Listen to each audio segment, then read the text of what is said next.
Yes, Arnprior is a great place to live.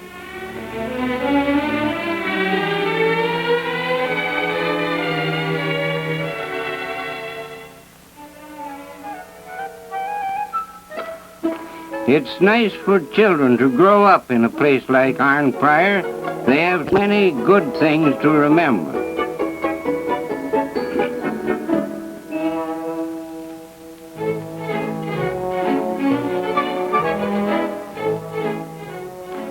School doesn't seem like fun all the time, but even geography can be made kind of interesting when it's tied up with your own hometown. There's Arnprior, 40 miles upriver from the capital city of Canada. Not as big as Montreal, Toronto, or New York, but big enough to be a fine place to live. And from Arnprior, shipments go to all parts of the world. To Australia, to China, to India, to Sweden, to the South American countries. It makes you feel you're really on the map when you think of it. Kids have a lot of dreams about this world of ours. I guess all of us do. Oh boy, when I grow up, I'll go to Africa and have a diamond mine.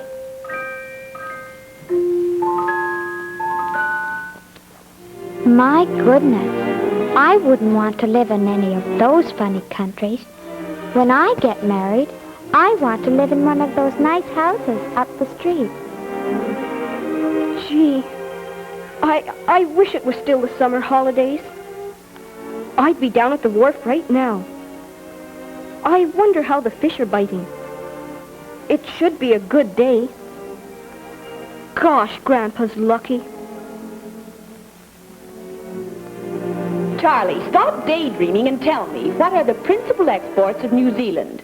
I've already asked you twice. What are the principal exports of New Zealand? Well, wool for one thing, Charlie, and there's plenty of it right here in Arnprior. Lots of young people leaving high school this year will find their life's work in Arnprior because of the woolen industry here. It keeps the young people at home. It keeps the town alive. We're right in the middle of things. Ottawa is only 40 miles away, and it's a pretty cosmopolitan city with foreign diplomats and commercial trade offices opening up right and left. We're less than an hour's drive away on the Trans-Canada Highway.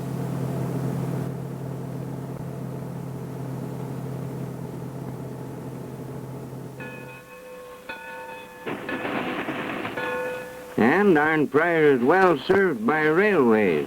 The main line of the Canadian Pacific Railway runs through town. The Canadian National goes through, too.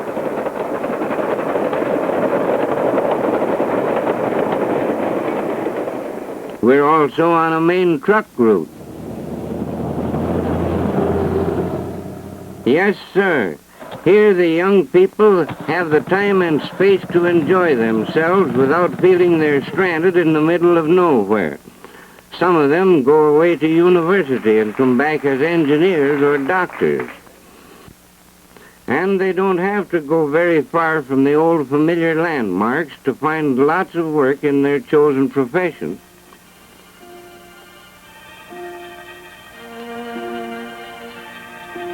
We've got an up-to-date hospital here, and good medical care means a lot.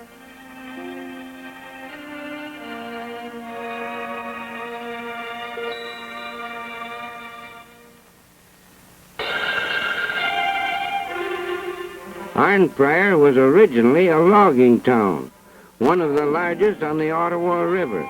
McLaughlin brothers were the pioneers, and lumbering is still an active industry hereabouts. Gillies brothers are one of the pioneer logging companies, and they operate a big sawmill at Braeside, just out of town. And then there's Campbell's and Sullivan's and the Canadian Public Booth Company.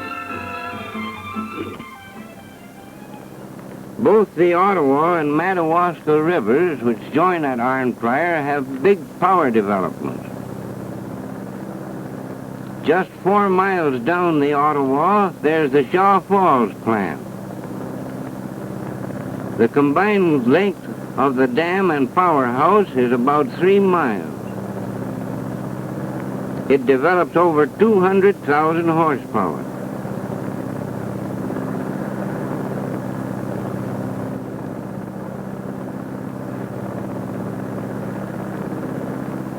The Ontario Hydro has another big project underway at Stewartville, about 7 miles up the Madawaska River. It will cost $10.5 million and will develop 81,000 horsepower. Yes, there are plenty of opportunities right here at home.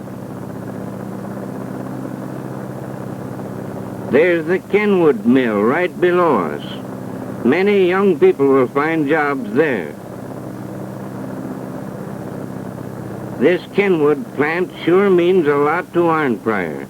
It's a fine plant, but it wasn't always that big. Here's a photograph of the original plant, which Kenwoods bought in 1918 when they came to Canada. And here it is today. The town has grown, and so has the mill.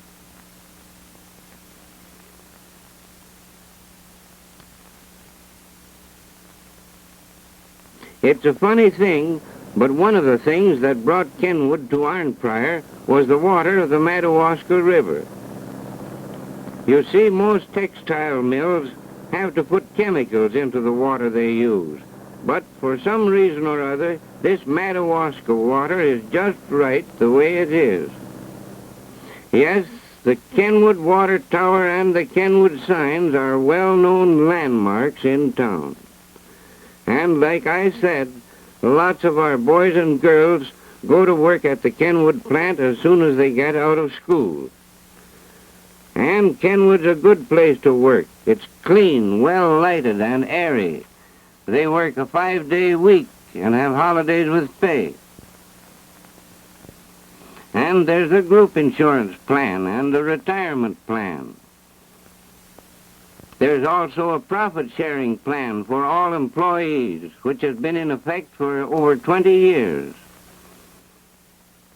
And when your work results in products like these, it sure makes you feel you're doing something worthwhile.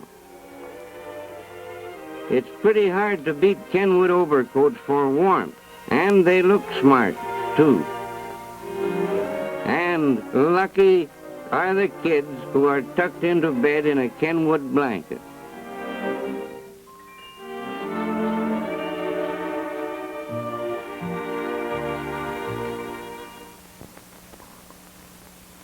Yes, Kenwood's a good place to work, and the work is interesting, too. I know because I've been through the plant many times. Take this business of wool sorting, for instance. Wool sorting is a skilled job. Wool from all over the world comes into the Kenwood plant. It has to be sorted for quality and for length and strength of fiber, because different kinds of wool are used for paper makers' felts and blankets.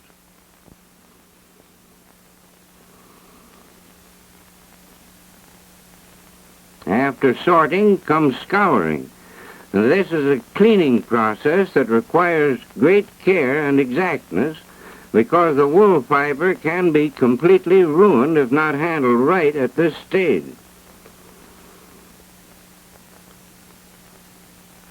From the scouring tanks, the wool goes into large heated dryers, where it loses all trace of greasy smell and comes out white, dry, and fluffy.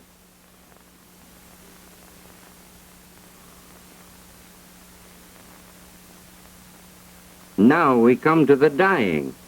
Years ago, getting the brilliant scarlet of the King's uniform was a long, drawn-out business of trial and error. The dyers of that day would be amazed if they could see today's modern laboratory, which makes possible exact color control. At Kenwood, the laboratory standardizes and controls not only the dyeing, but many other processes of blanket and felt manufacture. And new ideas are developed both for plant operation and as a customer service. A batch of raw wool comes out of the dye vat. I guess that's where our expression dyed in the wool came from. Of course, there's piece dyeing, too, done on a modern machine at the Kenwood plant. Careful and regular tests are made of the strength of the dye liquor.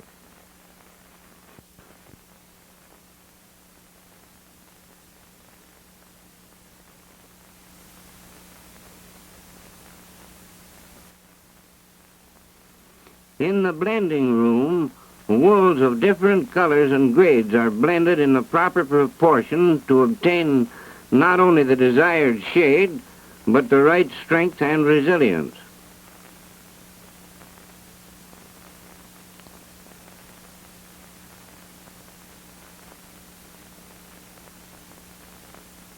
When the scale indicates the proper weight, the operator drops the load into the mixing picker.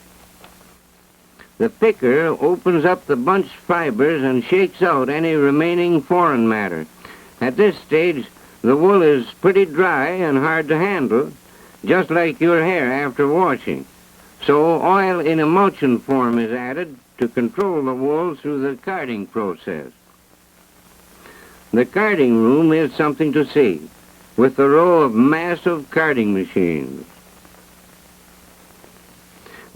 And is divided into narrower strands known as roving. Roving is similar to yarn, except that it has no twist and is much larger and more loosely constructed.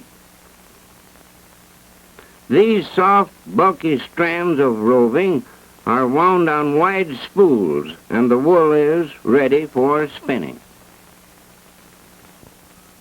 On the spinning frames, the roving is stretched out and the required number of turns of twist is inserted. Spinning is an important operation, and the number of twists varies with the type of fabric to be woven. The next thing is weaving. I can see that weave room now. That's the place where the actual fabric is made. There are 5 rows of power looms, the widest being a 35-foot machine on which paper makers' felts are woven. Then there are batteries of automatic looms on which blankets and cloth are made. One operator takes care of 4 machines. She keeps the magazines loaded with full bobbins, which are fed automatically.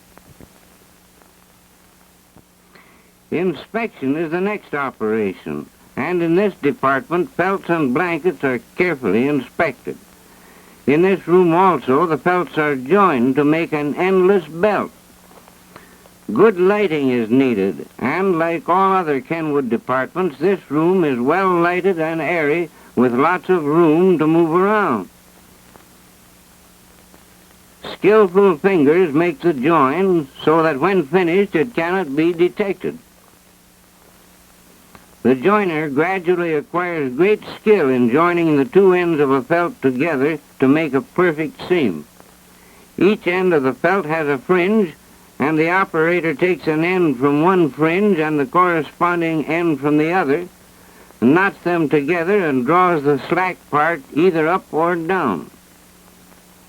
When the splicing has been completed and the ends sheared, the join is spread evenly over a large area.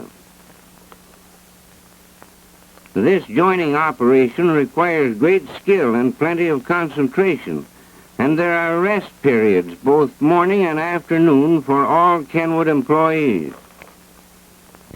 In the new employees' wing, with separate quarters for men and women, they can enjoy refreshments, a smoke, or exchange a bit of gossip.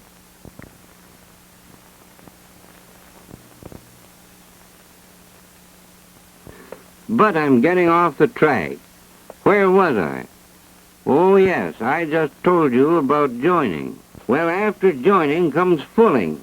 which means shrinking the felt or blanket to the proper width or length. The combination of soapy moisture, pressure from the rollers, and heat caused by friction shrinks the fabric from a woven mesh into a durable, long-wearing material.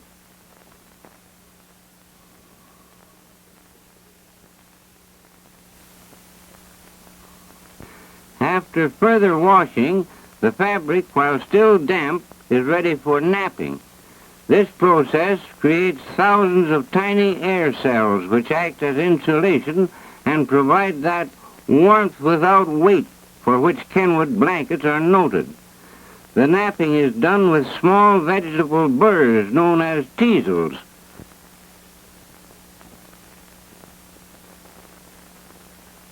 As the teasels and fabric come in contact, the fibers are gently raised, forming a fur-like nap and leaving the body of the cloth still stout and sound. After the napping process, the paper maker's felts and the blankets part company, and the felts pass to steam-heated drying drums of special design. You know, they have one big dryer there that will take a felt over 25 feet wide and 250 long. These felts are used on huge paper-making machines to carry the pulp stock and the wet paper sheets. Modern paper making requires absolutely flawless felt.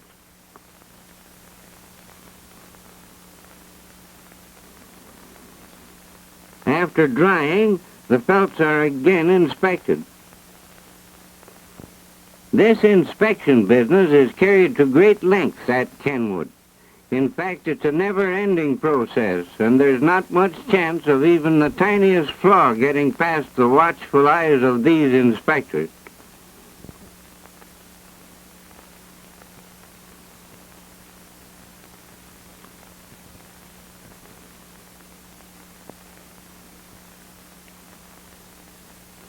Remember what I said about Arnprior products going to all parts of the world? Well, in the shipping room, felts are packed for Australia, for India, for Mexico, and for China.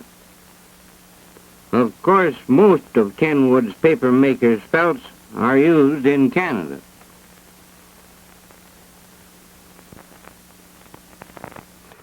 After the blankets are napped, they have to be dried, and then they're cut to the proper size.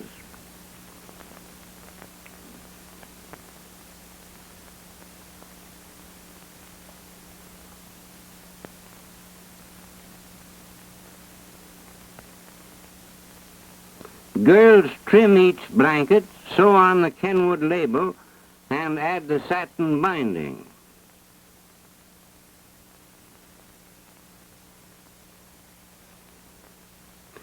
The ribbon is put on evenly and securely by a specially designed machine.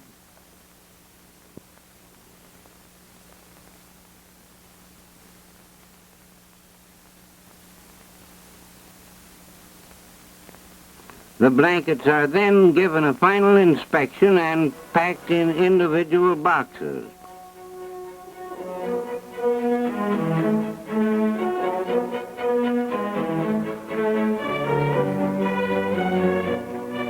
Everyone at the mill has his own locker and can change his clothes, take a shower, or wash up at that special gadget in the circular basin.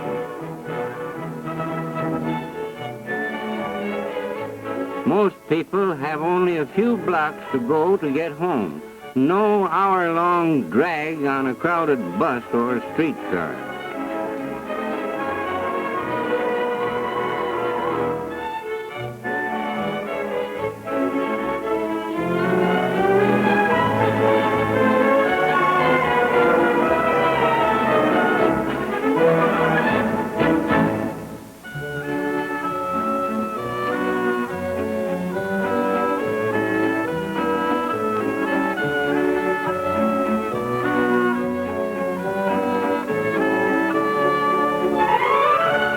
Life in a small town gives you more leisure time.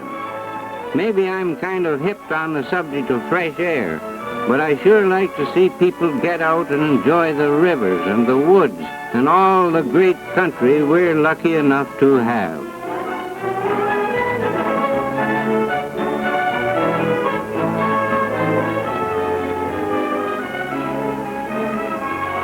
Around here, we've got an outdoor sport for every season of the year. Myself, I like the fall best. There's plenty of fish and game in this district, and it's good to take a dog and a gun and tramp through the woods when the leaves are coming down and there's that kind of smoky smell in the air. Of course, there are some that like a little more dignified kind of exercise. You'll find them over at the golf club most afternoons. I never rightly got the hang of hitting that little ball, but even so, I like to mosey around the course once in a while. Nice view.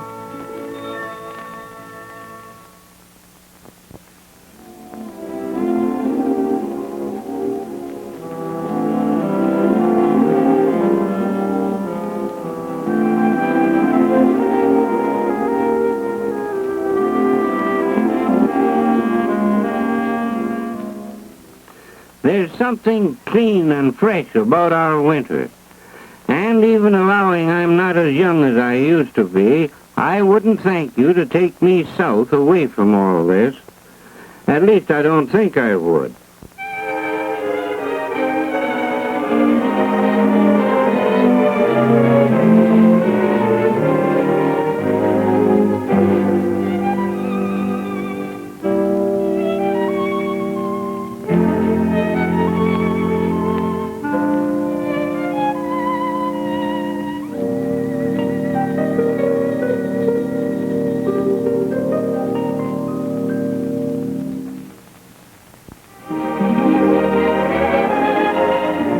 The kids love it, and even in weather, I guess, variety, well, it's the spice of life.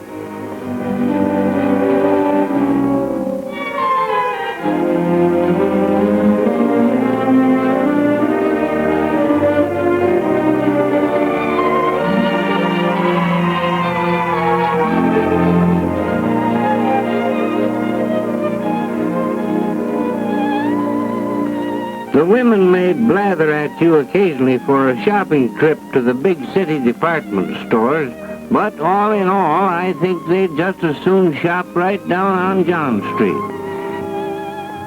It's friendlier, and it doesn't take so long. Besides, they're almost certain to meet up with somebody who's got some gossip to tell. My wife says it's no good saying that women do all the gossiping. She says that we're just as bad. She says that when the men get together down at the curling club on a winter night, they're as full of talk as double the number of women would be. This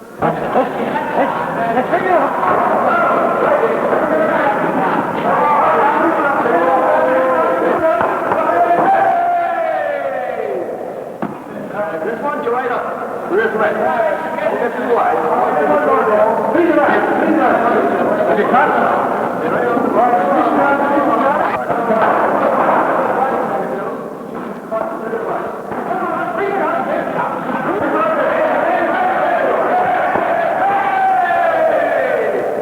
And maybe she's right. I've sure done a lot of talking tonight, too. Well, I guess I'll be getting on home now and finish my chronicle.